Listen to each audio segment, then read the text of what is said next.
VMware virtualisation के case में एक बहुत ही इंपॉर्टेंट टॉपिक है which is really helpful to manage our infrastructure. Means अगर आप मल्टीपल ESXi होस्ट और उन ESXi में मल्टीपल वर्चुअल मशीन इस्टेब्लिश कर रखे हैं एंड हर एक ESXi और वर्चुअल मशीन क्लस्टर के अंदर है, तो you should know about the usage of these two important services.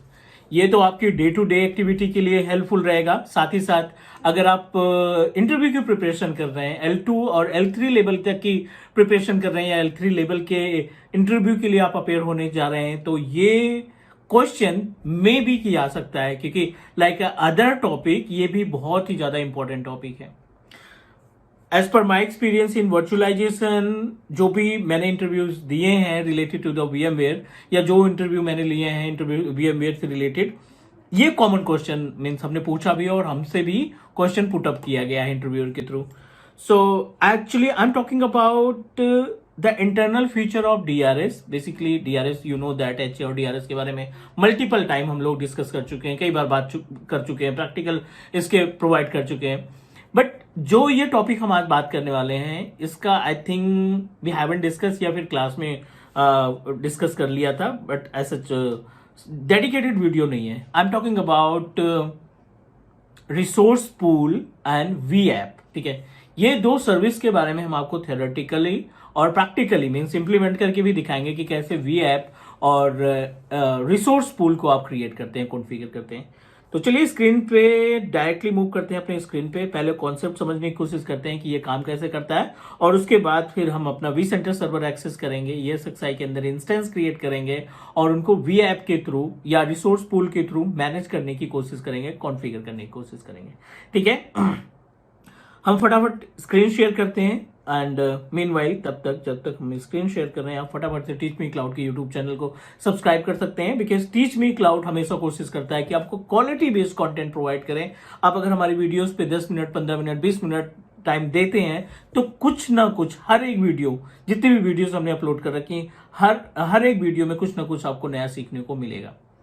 If you want to build your career in IT और आप IT में ग्रोथ चाहते हैं, ऑलरेडी क्या आप IT में जॉब कर रहे हैं and you want to grow in your same field या सेम डोमेन पे आप ग्रो करना चाहते हैं, तो अपने पास इतनी सारी वीडियोस हैं, इतने डिफरेंट टेक्नोलॉजीज की वीडियो हैं कि आपके लिए बहुत ज़्यादा यूजफुल होने वाली है। टॉपिक पे आ जाते हैं अभी। ठीक है, हमारा एजेंडा ये है कि we wanted to know about, पहला टॉपिक रहेगा रिसोर्स पूल का। ठीक है, पहला जो टॉपिक है वो हमारा रिसोर्स पूल का, और दूसरा हम बात करने वाले हैं VApp के बारे में। ठीक है, ये दोनों ऑप्शन आपको मिलेंगे क्लस्टर की प्रॉपर्टीज में। यस, तो समझने की कोशिश करते हैं इन दोनों का कि इनका एक्चुअल में टास्क क्या है और किस तरीके से हम इसको रियल इन्वायरमेंट पे इंप्लीमेंट करेंगे। तो मैं एक छोटा सा स्ट्रक्चर आपको, प्रैक्टिकल तो डिस्कस करेंगे बट थोड़ा सा स्ट्रक्चर के थ्रू आपको समझाने की कोशिश करते हैं कि ये किस तरीके से टास्क परफॉर्म करता है। मान लीजिए ये आपने एक vCenter सर्वर स्टैब्लिश किया vcsa.cloud.com के नाम से। ये हमारा vCenter सर्वर है। ठीक है, और इस vCenter सर्वर को हमने एक डेटा सेंटर भी असाइन कर रखा है, vCenter सर्वर, और इसमें हमने एक डेटा सेंटर बनाया है क्लास DC के नाम से। जब आप vCenter सर्वर की इन्वेंट्री ओपन करोगे ना, तो आपको एक ऑप्शन प्रोवाइड होगा जहां पे आप राइट क्लिक करेंगे तो फोल्डर क्रिएट करने का और डेटा सेंटर क्रिएट करने का ऑप्शन मिलेगा। आपको डेटा सेंटर स्टैब्लिश करना है क्योंकि क्लस्टर उसके अंदर हम क्रिएट करेंगे। इस डेटा सेंटर के अंदर आपको एक क्लस्टर क्रिएट करना है, any name with any name, ये आपके ऊपर डिपेंड करता है। तो मान लीजिए हमने यहाँ पे क्लास क्लस्टर के नाम से एक क्लस्टर बना दिया। ठीक है, अभी तो थ्योरेटिकल समझिए आप, बाद में हम प्रैक्टिकल आपको समझाते हैं स्क्रीन शेयर करके। ये अपने पास हो गया क्लास क्लस्टर, और क्लास क्लस्टर के अंदर I am just going to add multiple instances ESXi host, जिसके लिए हमने ये क्लस्टर बनाया। तो मान लेते हैं यहाँ पे हमने दो ESXi होस्ट, ESXi1 और ESXi2, दो ESXi होस्ट हमने अपने इस क्लस्टर के अंदर अटैच कर दिए। राइट, अब ESXi होस्ट ही वो प्लेस है या वो रिसोर्स है जहां पे हम इंस्टेंसेस या वर्चुअल मशीन्स को क्रिएट करते हैं। राइट, मीन्स आपको सर्वर क्रिएट करना है, SQL क्रिएट करना है, या फिर नॉर्मल क्लाइंट ऑपरेटिंग सिस्टम की VM बनानी है, तो ये आपका ESXi आपकी हेल्प करेगा, क्योंकि रैम, प्रोसेसर और हार्ड डिस्क ये डिस्ट्रीब्यूट करेगा। हार्ड डिस्क शेयर स्टोरेज के थ्रू डिस्ट्रीब्यूट हो सकती है, बट जो रैम और प्रोसेसर की बात कर रहे हैं वो रैम और प्रोसेसर आपको इसी ESXi का पार्ट मिलेगा। क्लियर? आपके दोनों ESXi होस्ट क्लस्टर के साथ आपने अटैच कर दिया, और जाहिर सी बात है हर एक ESXi होस्ट की अपनी खुद की कुछ कॉन्फ़िगरेशन, खुद का कुछ कॉन्फ़िगरेशन या खुद की कुछ कैपेसिटी होगी। 32 GB RAM, 8 core of processor, ठीक है ना, 64 GB of RAM, 16 core of processor, वो आप ESXi के रिक्वायरमेंट के अकॉर्डिंग आप इसको डिसाइड कर सकते हो कि क्या आपको रखना है। एजेंडा हम लोगों का है रिसोर्स पूल का और वीऐप का। रिसोर्स पूल आपके, जब आप अपने इस क्लस्टर के ऊपर राइट क्लिक करते हो ना, तो आपको मल्टीपल ऑप्शन दिखाई पड़ते हैं। जब आप राइट क्लिक करेंगे तो आपको मल्टीपल ऑप्शन दिखाई पड़ेंगे। आपको ये DRS प्रोवाइड करेगा, आपको ये H1 ऑप्शन प्रोवाइड करेगा, और ये आपको रिसोर्स पूल और एक ऑप्शन और प्रोवाइड करेगा वीऐप के नाम से। हम लोग आज समझने वाले हैं रिसोर्स पूल और वीऐप के बारे में, और उसके बाद फिर हम इसको आगे बढ़ाएंगे। As per the name suggest, जैसा कि नाम से लग रहा है, रिसोर्स पूल की अगर हम मीनिंग की बात करें तो रिसोर्स पूल के नेम से ही के अकॉर्डिंग लग रहा है कि कलेक्शन ऑफ हार्डवेयर। ठीक है, रिसोर्स पूल क्या होता है? जो आपने ESXi होस्ट इस्टेब्लिश कर रखे हैं, इसके अंदर ESXi 1 और 2 आपने इस्टेब्लिश कर रखे हैं। रिसोर्स पूल क्या होता है? जब आप DRS एक्टिवेट करेंगे, अपने क्लस्टर का DRS टर्न ऑन करेंगे, तब रिसोर्स पूल और वीऐप दोनों का ऑप्शन आपका हाईलाइट हो जाएगा। बिना DRS के आपका जो रिसोर्स पूल या वीऐप, उसका इस्तेमाल हम नहीं कर पाएंगे, वो हम प्रैक्टिकली प्रूव भी करेंगे। अब रिसोर्स पूल क्या करता है कि मान लीजिए ये आपके पास कॉन्फ़िगरेशन है, और इस कॉन्फ़िगरेशन के अंदर कुछ रिमेनिंग हार्डवेयर आपके पास बचे हैं। मान लीजिए इसमें कुछ रिमेनिंग स्पेस है और ESXi 2 में कुछ रिमेनिंग स्पेस है। I am talking about the available space, जो free of cost space available है। मान लेते हैं 4 GB रैम इसमें रिमेनिंग बच गई है, और 2000 मेगाहर्ट्ज का प्रोसेसर बच गया है। ठीक है, इसमें हमारे पास 3 GB की रैम और अप टू 1500 मेगाहर्ट्ज का प्रोसेसर अवेलेबल है। इन दोनों ESXi का जो रिमेनिंग हार्डवेयर कॉन्फ़िगरेशन है ना, उन रिमेनिंग हार्डवेयर कॉन्फ़िगरेशन को आप रिसोर्स पूल में क्रिएट कर सकते हैं according to the department name. जो भी डिपार्टमेंट का नाम है, उस डिपार्टमेंट के नेम से आप रिसोर्स पूल क्रिएट करेंगे। लाइक हम यहाँ पे बनाने वाले हैं एक रिसोर्स पूल HR पूल के नाम से। अब ये जो रिमेनिंग स्पेस है हार्डवेयर का, वो आपके रिसोर्स पूल में अवेलेबल हो जाएगा। मीन्स आपको यहाँ पे रैम की इंफॉर्मेशन और प्रोसेसर CPU की इंफॉर्मेशन आ जाएगी, और जो भी लिमिट आपको सेट करनी है वो आप लिमिट सेट करते हैं। Another word you can say that कि आप अपने क्लस्टर की हेल्प से या रिसोर्स पूल की हेल्प से जितने भी ESXi होस्ट है, उनके हार्डवेयर कॉन्फ़िगरेशन को डिफरेंट अलग अलग रिसोर्स पूल के नाम से क्रिएट कर सकते हो, और हर एक रिसोर्स पूल के अंदर आप नंबर ऑफ इंस्टेंसेस बना पाओगे। ये बात हो गई रिसोर्स पूल के कॉन्सेप्ट की, कि अगर आपको अपने रिसोर्स को, अपने हार्डवेयर को, ESXi के हार्डवेयर को, जितने भी ESXi उनके हार्डवेयर को अगर आपको सेग्रीगेट करना है, एक प्लेटफॉर्म प्रोवाइड करना है अलग से, तो resource pool come into the picture. और अपने रिसोर्स पूल को हम अपने डिपार्टमेंट के अकॉर्डिंग सेटअप करते हैं, और उस डिपार्टमेंट के लिए इंस्टेंसेस या वर्चुअल मशीन्स जो होगी, हम अपने उसी रिसोर्स पूल में क्रिएट करेंगे। Is that clear? उम्मीद है यहाँ तक कोई कंफ्यूजन नहीं होगा। ये रिसोर्स पूल की बात हुई, प्रैक्टिकल देखेंगे सारा कुछ क्लियर हो जाएगा। अब यहीं पे आता है कॉन्सेप्ट वीऐप का। ठीक है ना, अब अगला जो कॉन्सेप्ट आता है वीऐप का। सेम क्लस्टर के अंदर आपको जब राइट क्लिक करोगे, DRS ऑन करने के बाद जब आप राइट क्लिक करोगे तो आपको वीऐप का ऑप्शन दिखाई पड़ेगा। इट वर्क सिमिलर, ये भी आपको एक प्लेटफॉर्म प्रोवाइड करेगा हार्डवेयर कॉन्फ़िगरेशन का। यहाँ पे आपने HR वीऐप के नाम से तैयार कर दिया। ठीक है, और इसमें जो भी कॉन्फ़िगरेशन आपने डिसाइड किया वो ESXi का है, और इसमें मल्टीपल इंस्टेंसेस 3 से 4 आपने वर्चुअल मशीन क्रिएट कर दी, VM1, VM2, VM3। ठीक है, यहाँ पे मल्टीपल वर्चुअल मशीन हमने तैयार कर दी। अब जो टास्क है ना इस वीऐप का, आप मल्टीपल इंस्टेंसेस को एक सिंगल क्लिक पे कनेक्ट कर सकते हैं, एक सिंगल क्लिक पे मैनेज कर सकते हैं। अगर आपको ये चारों मशीनें एक साथ टर्न ऑन करनी है तो आप वी ऐप टर्न ऑन करो, इसका इम्पैक्ट सभी वीएम पे बढ़ जाएगा, हर एक वीएम टर्न ऑन हो जाएगी। अगर आप इसको टर्न ऑफ करना चाहते हैं, ठीक है, अगर आप इन चारों वर्चुअल मशीन को टर्न ऑफ करना चाहते हैं तब भी आपका vApp come into the picture. उम्मीद है कि ये कॉन्सेप्ट क्लियर हो गया होगा। फटाफट से चलते हैं अपने सेटअप पे और आपको प्रैक्टिकल दिखाते हैं, ताकि ये जो डिस्कशन हुआ है ना इसको पूरी तरीके से हम मीन्स क्लियर कर सके, और किसी को भी डिस्क्राइब करना है तो कॉन्फिडेंस के साथ डिस्क्राइब कर सकते हैं। तो चलिए, इसके लिए हमें डेस्कटॉप हमारा एक्सेस करना पड़ेगा, तो मूव करते हैं अपने डेस्कटॉप पे और फिर बातें करते हैं कि कैसे इंप्लीमेंट किया जाएगा प्रैक्टिकल।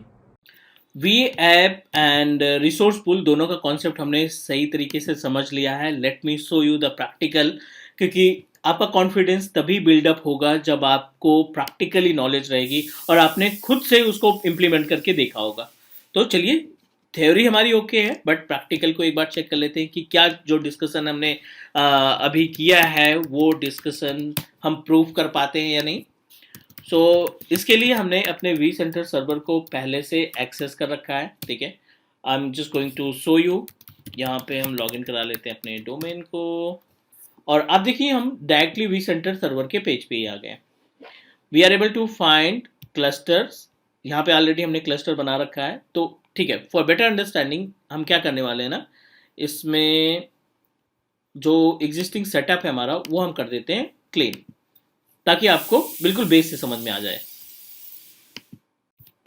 अपने पास एक क्लास डीसी, जैसा कि हमने डिस्कस किया था थ्योरेटिकल पार्ट में, vcse.cloud.com हमारा वी सेंटर सर्वर है। इसके अंदर हमने क्लास डीसी बनाया है, डेटा सेंटर है, और 2 इंस्टेंसेस रन कर रहे हैं अभी इस पर्टिकुलर डेटा सेंटर के अंदर। एजेंडा हमारा है वी ऐप और रिसोर्स पूल को समझने के लिए। तो आप अपने डेटा सेंटर पे क्लिक करो और क्रिएट न्यू क्लस्टर, एक नया क्लस्टर आप तैयार कर लो। यहाँ पे क्लास क्लस्टर के नाम से हम यहाँ पे एक क्लस्टर रेडी कर देते हैं। I am not going to turn on vSphere DRS या HA या vSAN, किसी को भी टर्न ऑन आपको अभी नहीं करना है हमें। We just need to create our cluster, class cluster के नाम से बनाया हमने, और अपने इंस्टेंसेस को, ESXi होस्ट को, नॉट इंस्टेंसेस, अपने ESXi होस्ट को आप ड्रैग ड्रॉप कर दो। अब आप देखिए यहाँ पे जितने भी ESXi होस्ट थे वो हमने सक्सेसफुली मूव कर दिया, कहाँ पे, अपने क्लस्टर के अंदर। अब अगर आप राइट क्लिक करोगे क्लस्टर के ऊपर, तो वो जो हमने डिस्कस किया था कि वी ऐप ऑप्शन मिलता है, रिसोर्स पूल का ऑप्शन मिलता है, वो ऑप्शन आपको दिखना स्टार्ट हो जाएंगे, बट आप यूटिलाइज नहीं कर पाओगे, क्योंकि DRS के बिना इन दोनों टास्क को परफॉर्म कर पाना थोड़ा सा मुश्किल है।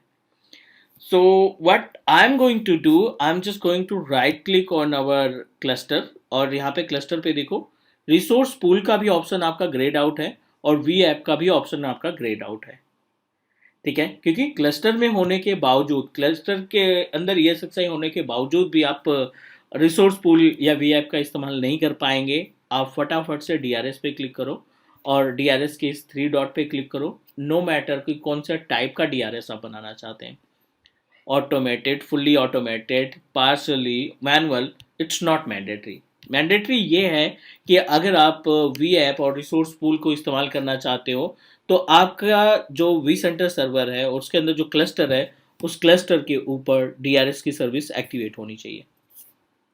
हमने सक्सेसफुली ऐड कर दी, हमने सक्सेसफुली अटैच एक्टिवेट कर दिया DRS को। अब आप एक बार फिर से राइट क्लिक करो इस पर, ठीक है। और राइट क्लिक करने के बाद आप देखिए यहाँ पे रिसोर्स पूल का भी ऑप्शन दिखाई पड़ रहा है और वी ऐप का भी ऑप्शन दिखाई पड़ने लगा। तो चलिए एक रिसोर्स पूल क्रिएट करते हैं। क्लिक किया, यहाँ पे नाम दे देते हैं कोई सा भी रिसोर्स पूल का, टेस्ट पूल के नाम से हम तैयार कर लेते हैं। We just need to proceed with test pool. 2 option है, पहला ऑप्शन है CPU का और दूसरा ऑप्शन है मेमोरी का। इस केस में नॉर्मल जो स्पेस अवेलेबल है वो 4000 मेगाहर्ट्ज है। मैक्सिमम जो स्पेस आप जा सकते हैं, CPU के कॉन्फ़िगरेशन की बात करें, CPU के मैक्सिमम स्पीड की बात करें तो 6323 मेगाहर्ट्ज तक हम इसको इंक्रीज कर सकते हैं। Do you want to set up the limit?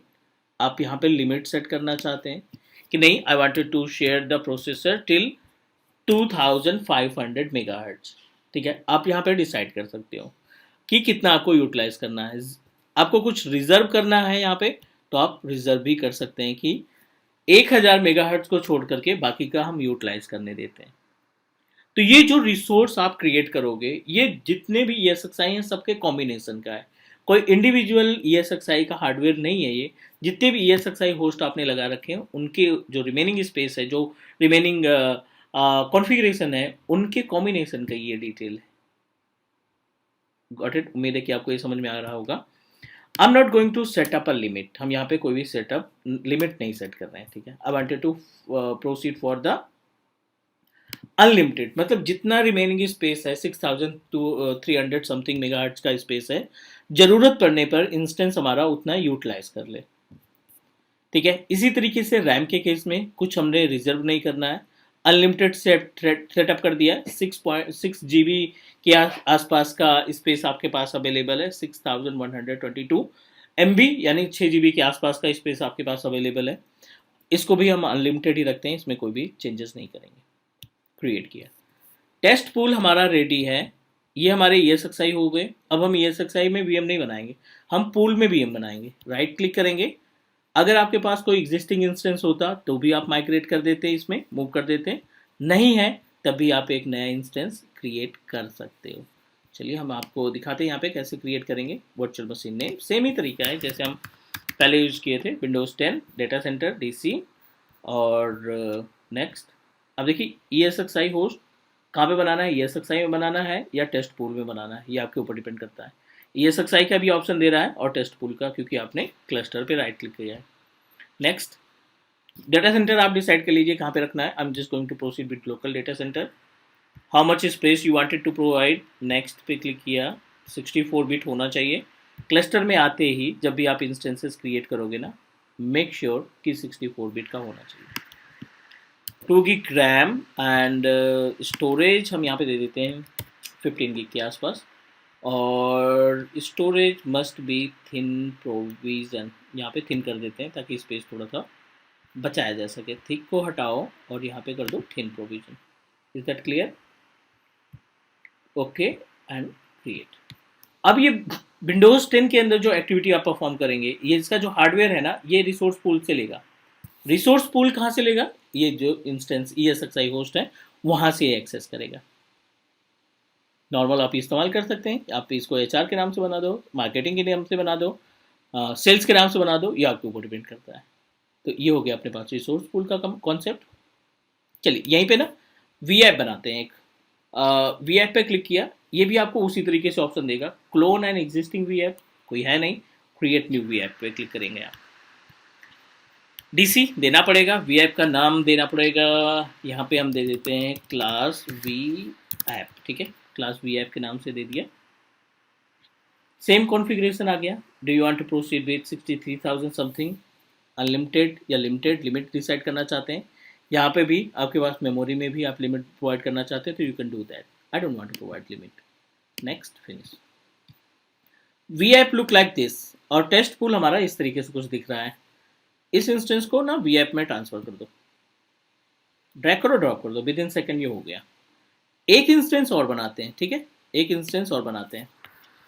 Windows 10 हमने क्रिएट किया, अब बनाते हैं यहाँ पे विंडोज 11, ठीक है। नेक्स्ट, VApp में रखना है। नेक्स्ट, स्टोरेज जिसमें अच्छा खासा स्पेस हो, तो यही लोकल स्टोरेज रख लेते हैं हम। थिन प्रोविजन, 64 बिट की ऑपरेटिंग सिस्टम आपको इंफ्रास्ट्रक्चर सेलेक्ट करना पड़ेगा, तो I am going to proceed with 64 bit, ठीक है। Next, how much space, 15 GB बहुत है, क्योंकि हमें इंस्टेंस में OS अभी नहीं बना रहे हैं, आगे जाके OS क्रिएट करेंगे। और thin provision, yes, make sure कि आपको थिन प्रोविजन यहाँ पे यूज करना है। नेक्स्ट किया, नेक्स्ट किया। दो इंस्टेंसेस हैं आपके इस VApp में, दो वर्चुअल मशीन आपने क्रिएट कर दी, और दोनों इंस्टेंस आपके क्या है, टर्न ऑफ है, ठीक है। अब हम क्या करते हैं, राइट क्लिक करेंगे VApp के ऊपर, और पावर ऑन का ऑप्शन दिखाई पड़ रहा है, क्लोन का ऑप्शन दिखाई पड़ रहा है, OVA टेम्पलेट का ऑप्शन दिखाई पड़ रहा है, edit setting, multiple option are available. I am going to click on power on.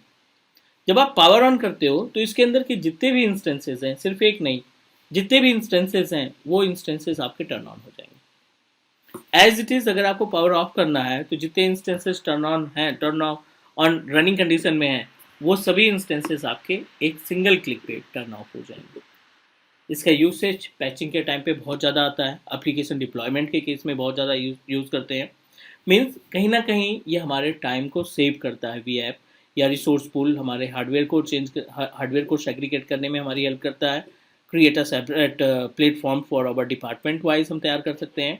And V app multiple task को एक सिंगल क्लिक पे, या मल्टीपल टास्क को एक पर्टिकुलर मेथड के थ्रू मल्टीपल वर्चुअल मशीन्स के अंदर चेंजेस हम कर सकते हैं।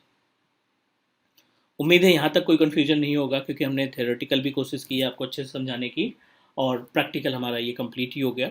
इस पे और बातें करेंगे। अभी वी सेंटर सर्वर के अंदर बहुत सारी चीज़ें हैं जिसके डेडिकेटेड वीडियोस हम आपको प्रोवाइड करने वाले हैं, ताकि VMware में आपको कोई भी तकलीफ ना आए। हमारी तरफ से teach me cloud, you know that कि काफ़ी अच्छा रिस्पॉन्स मिला है VMware वर्चुअलाइजेशन पे। तो कई सारे जॉब्स मिली हैं, कई सारे स्टूडेंट को जॉब्स मिली हैं रैक स्पेस में, एनटीटी डेटा में, HCL में, डेल में। तो आप ऐसे पावरफुल कंटेंट के लिए टीच मी क्लाउड को सब्सक्राइब कर लीजिए, बिकॉज आप जैसे एक एक सिंगल सब्सक्राइबर हमें बहुत ही ज़्यादा एनर्जी प्रोवाइड करता है कि ठीक है नई काम करते रहते हैं आप लोगों के लिए। It's a free of cost content, जिसमें आप बहुत सारी चीज़ें सीख सकते हैं। Still is in progress, wait कर लेते हैं। वैसे कुछ थोड़ा सा टाइम लगेगा, क्योंकि ये क्लस्टर के ऊपर है, यहाँ पे ये 0 है। वी ऐप अभी प्रॉपर तरीके से स्टार्ट नहीं हुआ। वर्चुअल मशीन एक स्टार्ट हो गई है, दूसरी वर्चुअल मशीन भी स्टार्ट हो जाएगी जैसे हमारा वी ऐप रेडी हो जाता है। ठीक है, अभी ये 0% है स्टार्ट वी ऐप में। पॉज कर देते हैं थोड़ी देर के लिए। ठीक है, ठीक है। अब आप देखिए यहाँ पे power on virtual machine Windows 10 Windows 11 भी ऑन हो गया, और ये आपका वी ऐप भी 0% है, अभी थोड़ी देर में ऑन हो जाएगा। दोनों इंस्टेंस आपके रेडी हैं। अगर आपको दोनों इंस्टेंस टर्न ऑफ करना है ना, तो वी ऐप पे राइट क्लिक करो, पावर ऑफ पे जाओ। और अभी ग्रेड आउट है क्योंकि ये अभी कंप्लीट नहीं हुआ। आप एक बार पावर ऑफ पे क्लिक करोगे वी ऐप पे, वो जितने भी ESXi होस्ट हैं, वर्चुअल मशीन्स हैं, उनको within second turn off कर देगा। तो guys this is all about the V app and resource pool. उम्मीद है कि आपको हर एक स्टेप प्रॉपर तरीके से समझ में आ गया होगा। कहीं पे कोई डाउट, कहीं पे कोई क्वेश्चन लगता है, please let me know. Drop a comment and do subscribe your on teach me cloud YouTube channel. मिलते हैं अगली वीडियो में। ठीक है, बाय बाय।